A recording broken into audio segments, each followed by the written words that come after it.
Have you ever felt like your own brain, this amazing thing inside your head, is actually secretly holding you back? Just last week, I was second guessing this huge decision going round and round, and it honestly felt like my brain was like working against me. How can something so powerful also be our biggest obstacle sometimes?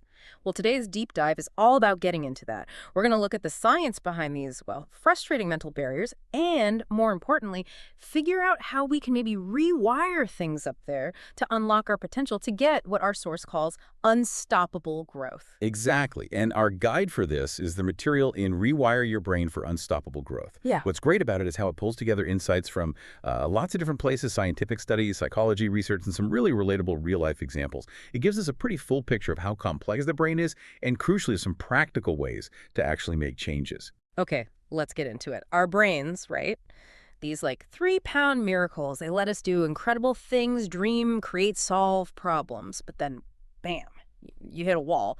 So given all that primal wiring you mentioned, how tough is it really to overcome something like, say, my own personal nightmare, overthinking? Well, it's fascinating because our brains are fundamentally wired for survival, not necessarily for, success as we think of it today. Think about it this way. Research highlights how the brain evolved to prioritize safety, avoid risks. Super helpful when you needed to dodge, ancient predators. Right, saber-toothed tigers and all that. Exactly. But now, that same system can kind of sabotage us. It keeps us maybe too comfortable, holds us back from taking chances or pushing ourselves. It keeps us safe, yeah, but maybe not growing. Right. It's like it's whispering, hey, stay in the cave, it's safe, when what you really need to do is go out and like build a skyscraper or something. And one huge way it does that is through that stay safe thing you mentioned, overthinking. Ugh. I can literally spend hours analyzing every single possible outcome. Should I apply for that job? Should I send that email? Until I'm so spun out, I just do nothing. My brain gets stuck like a frozen computer screen. That's a perfect description of analysis paralysis. There's research showing that when your prefrontal cortex, that's your brain's sort of CEO, the planning bit goes into overdrive. Yeah. It actually freezes you. It's trying so hard to protect you from making a mistake that it ends up stopping you completely. We saw that example of Maria, who shared online that she missed a great job opportunity because she just completely overthought the application, convinced herself she wasn't good enough. Ooh, yeah, I know that feeling. So what's the way out? The source had a pretty smart fix for that specific trap, didn't it? It did. Simple but effective. Set a decision deadline. Like literally just say, okay, I've got 24 hours to decide on this. Exactly. Give yourself a time frame. It basically forces your brain to switch gears from endless analyzing to making a choice. It short-circuits that overactive prefrontal cortex. Okay, interesting. It's like giving your brain an endpoint. Precisely. Then there's that other big one, fear of failure. I think that's pretty universal, right? I've definitely felt that. That hesitation before trying something new. Public speaking is a classic for me. What if I just completely bomb? You get that knot in your stomach. Our brains are just fundamentally wired to avoid pain. And that definitely includes emotional pain, like embarrassment or rejection. Studies show the amygdala, that's the brain's fear center, it lights right up when we face situations we perceive as risky.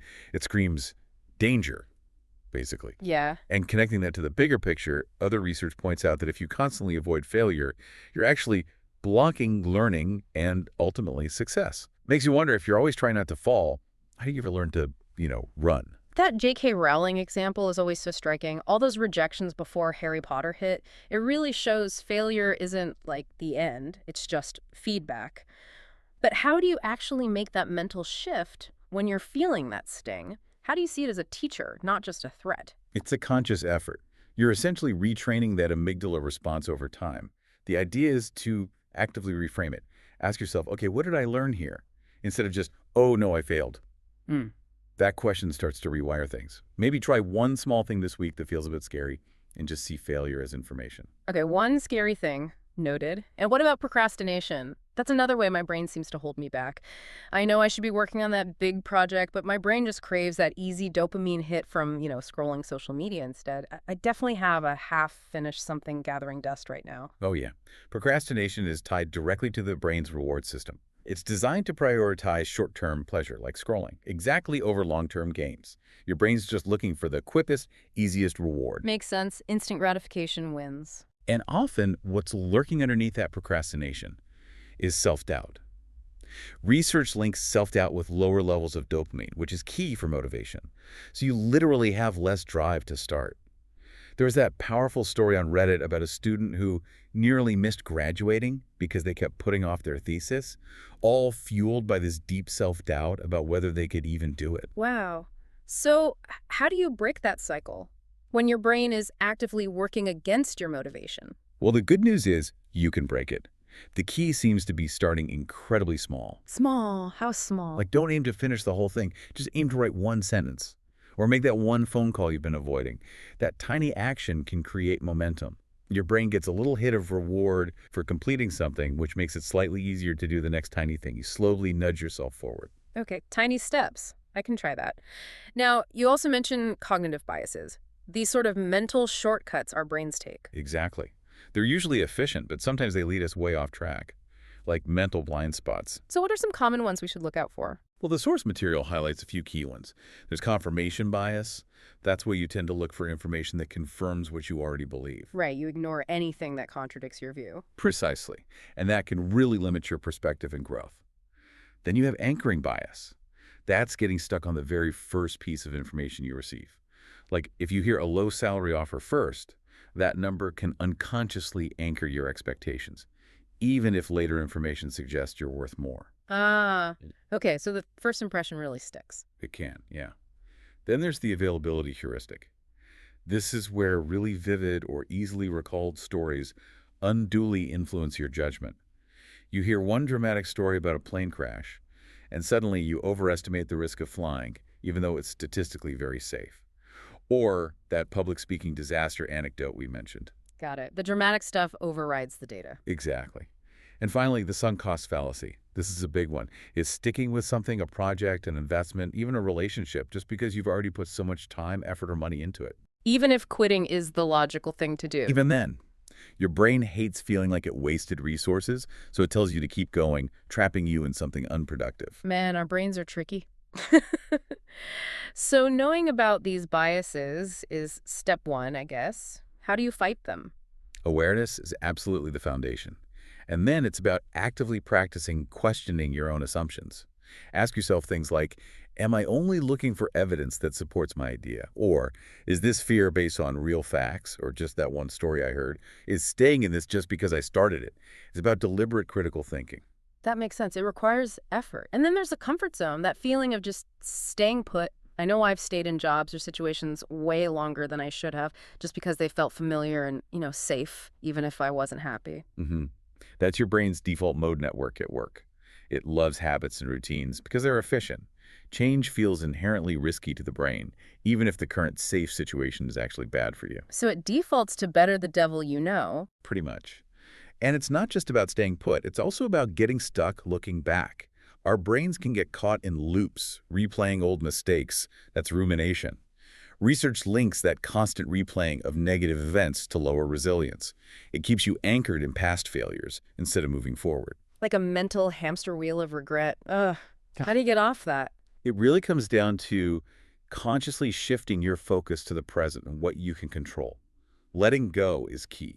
Things like journaling can really help. Getting those leaping thoughts out of your head and onto paper can break the cycle. It's about acknowledging the past, maybe learning from it, but not living there. Okay, so we've talked a lot about how our brains can trip us up. What's the antidote? How do we actually turn our brains into better allies? This is where it gets really hopeful, I think. The core idea, the solution, is about cultivating what Carol Dweck famously called a growth mindset. Exactly. And a growth mindset, fundamentally, is the belief that your abilities aren't fixed. You can develop them through dedication, effort, and learning from experience. And this isn't just positive thinking. It involves concrete actions that actually help rewire your brain. Like what? What are some practical things? Well, first, actively embrace challenges instead of shying away from them. Think of it like building a muscle. Start small. Maybe pitch one slightly ambitious idea this week. Each small win builds confidence. Okay, lean into the discomfort a bit. Right. And second, actively reframe failure. When something doesn't go as planned, consciously ask, what's the lesson here? What can I do differently next time? That question shifts your brain from a fear response towards a learning response. Yeah. It helps you see mistakes as data. I like that mistakes as data. What else? Challenge those biases we talked about. Make an effort to seek out different perspectives. Ask for feedback from people who might disagree with you. It counters that confirmation bias tendency. So burst your own bubble deliberately. Kind of, yeah. And tackle procrastination with those tiny habits. Remember the 5-minute rule. Just commit to starting for 5 minutes. Often, that's enough to break the inertia. Get the ball rolling, however small. Exactly. And finally, practice self-compassion. This was huge. Instead of beating yourself up for mistakes or setbacks, treat yourself with the same kindness you'd offer a friend. Research shows this actually reduces activity in the brain's self-criticism circuits and lowers self-doubt. It frees up mental energy for growth. That feels really important. And these aren't just abstract ideas, are they? The source had some really inspiring real-world examples. Absolutely. Like the story of the Filipino entrepreneur shared online, who was terrified of launching her business, but started super small, deliberately learned from every early mistake, and now runs a successful company. That's amazing. Or that student on Reddit who overcame crippling procrastination by breaking massive tasks into the tiniest possible steps, eventually leading to great academic success. It really shows that change is possible. Rewiring our brains, it's not just a nice idea, it's something people actually do with intention and practice. Our brains can change. They really can. Neuroplasticity is real. So, wrapping this up for you, our listener, what does it all mean? Well, our brains are incredible, right? But they also have these built-in glitches, these survival mechanisms that can hold us back. Overthinking, fear of failure, those sneaky biases, getting stuck in the comfort zone, they're all real. But the really empowering thing we've learned today is that by understanding these barriers and by consciously adopting that growth mindset, we can unlock so much more potential. It really comes down to questioning our automatic thoughts, being willing to take smart risks, and learning to see failures not as dead ends, but as, well, stepping stones. And that leaves us with a final thought for you to maybe chew on after this deep dive. Think about all the mental barriers we've discussed, the overthinking, the fear, the procrastination, maybe a specific bias you recognized. Which one feels most relevant to you right now? And then ask yourself, what is one small, truly intentional step you could take, maybe today, maybe this week, to start challenging that specific barrier? Because taking that first small step, however tiny it feels, is how you actually begin to rewrite your own mental script.